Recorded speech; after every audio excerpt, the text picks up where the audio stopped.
اسلامی بھائیوں، فجر کی نماز میں اسی طریقے سے اور بھی اللہ نے بڑے سارے خزانے رکھے ہیں۔ فجر کی نماز میں اللہ نے اور بھی بڑی ساری بھلائیاں رکھی ہیں۔ جس قوم کو قرآن کریم جیسی زندہ اور جاوید کتاب اللہ نے عطا فرمائی تھی، آج وہ قوم ایسا لگتا ہے کہ مردہ ہو چکی ہے۔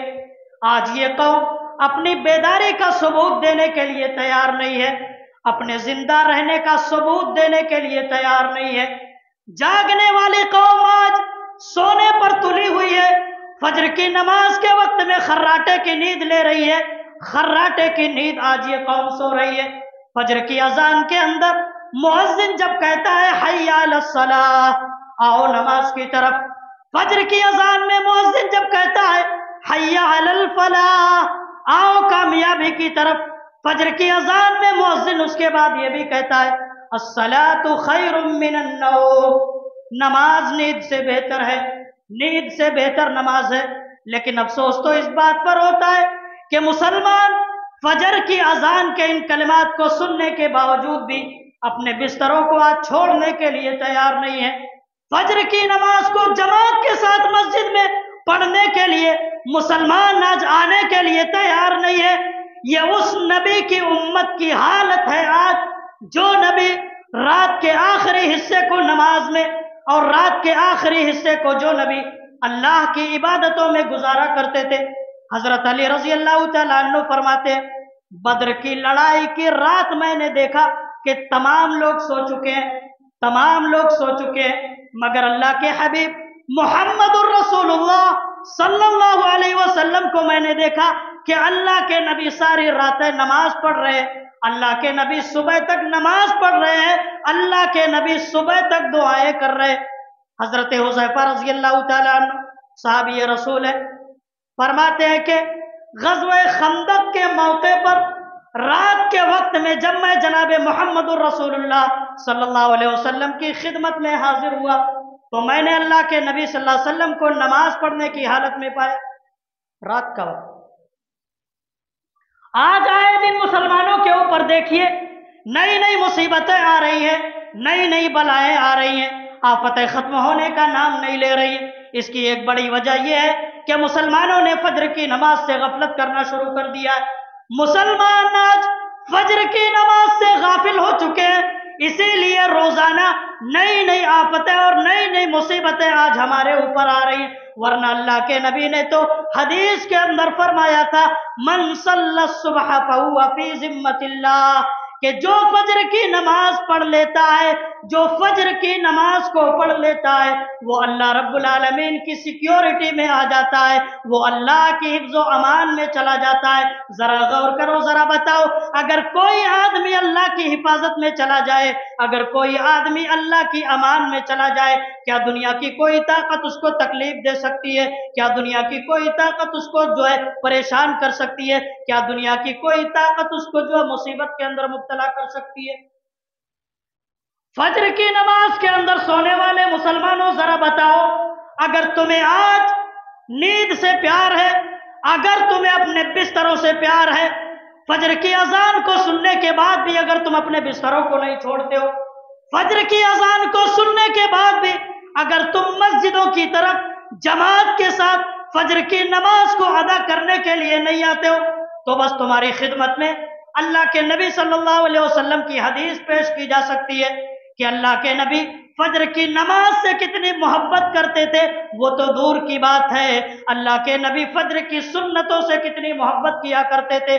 حضرت عائشہ رضی اللہ تعالیٰ عنہ نقل فرماتی ہے لہما احب الی من الدنیا جمیعا، کہ اللہ کے نبی کو فجر کی 2 رکعت کی سنتیں ساری دنیا سے زیادہ محبوب تھی۔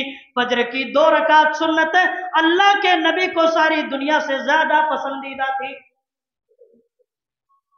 اسی طریقے سے دوسری حدیث میں آتا اللہ کے نبی فرماتے ہیں رکعت الفجر خیر من الدنیا وما فیہا، کہ فجر کی 2 رکعت سنت دنیا اور دنیا میں جتنی چیزیں موجود ہیں ساری چیزوں سے بہتر ہے۔ فجر کی سنت کا یہ مقام ہے، یہ مرتبہ ہے، تو کوئی غور کرے، کوئی سوچ لے کہ فجر کی نماز کا مقام اور مرتبہ کیا ہوگا۔ आज मुसलमान रिज्क में तंगी की शिकायत भी करते, रोजी में बरकत नहीं हो रही इसका भी शिकवा किया जाता है। फजर की नमाज के अंदर सोने वालों, सुबह का वक्त सो करके गुजारने वालों, अल्लाह के नबी ने तो अपनी उम्मत के लिए बरकत की दुआ फरमाई। कौन सी बरकत की दुआ? हदीस में अल्लाह के नबी दुआ करते हुए कहते अल्लाह से, अल्लाहुम्मा बारिक li उम्मती फी बुकूरिहा, अल्लाहुम्मा बारिक li उम्मती फी बुकूरिहा, कि ऐ अल्लाह ताला मेरी उम्मत के लिए उनके अव्वल वक्त में बरकत अता फरमा।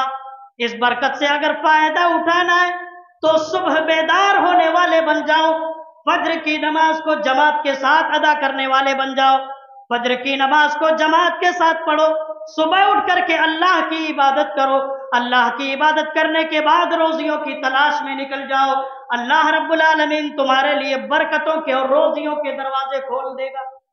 खुश नसीब है वो लोग जो फज्र की नमाज जमात के साथ पढ़ते हैं, जो फज्र की अजान सुनने के बाद अपने बिस्तरों से दूर हो जाते, अपने बिस्तरों से अलग हो जाते। खुश नसीब है वो लोग जो अपने दिन की इब्तिदा अल्लाह की इबादत से, जो अपने दिन की शुरुआत अल्लाह के सामने अपने सर को झुका करके करते। हदीस में अल्लाह के नबी फरमाते कि फरिश्ते दिन और रात में आते जाते रहते हैं। सुबह की नमाज में, फज्र की नमाज में ये फरिश्ते इकट्ठा होते हैं। फज्र की नमाज में सुबह के वक्त में जब ये फरिश्ते ऊपर जाते हैं, जब ये फरिश्ते अल्लाह के पास जाते हैं, अल्लाह इन फरिश्तों से पूछता है, ऐ फरिश्तों बताओ तुम मेरे बंदों को किस हाल में छोड़ करके आए हो? फरिश्तों बताओ तुम मेरे बंदों को किस हाल में छोड़ करके आए हो? फरिश्ते जवाब देते हैं, अल्लाह तेरे बंदे को इस हाल में हम छोड़ करके आए कि तेरे बंदे फजर की नमाज पढ़ रहे थे, तेरे बंदे तेरी इबादत कर रहे थे, आए तब भी नमाज पढ़ रहे हैं, और अल्लाह जब गए थे तब भी नमाज पढ़ रहे थे। ये फरिश्तों की रिपोर्ट में हाजिरी किसको नसीब होगी? जो लोग फजर की नमाज पढ़ने के लिए आएंगे, और जो बिस्तरों पर सोए रहेंगे, नमाज के लिए नहीं आएंगे, वो तो गैर हाजिर हो जाएंगे, एब्सेंट हो जाएंगे।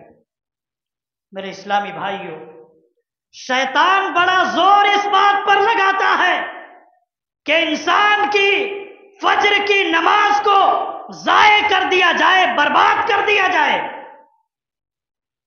इसीलिए अल्लाह के नबी सल्लल्लाहु अलैहि वसल्लम ने हदीस के अंदर यह भी बयान फरमाया कि जो लोग फज्र की नमाज नहीं पढ़ते, सोए रहते हैं, शैतान उनके कानों में पेशाब करता है। अल्लाह के नबी हदीस में यह भी बयान फरमाते हैं कि मुनाफिकों के लिए अगर सबसे मुश्किल तरीन कोई नमाज है, सबसे बोझल कोई नमाज है, मुनाफिकों के लिए सबसे दुश्वार कोई नमाज है, तो वो फज्र की नमाज और ईशा की नमाज। फज्र की नमाज को छोड़ने वाला शैतान की कैद में चला जाता है।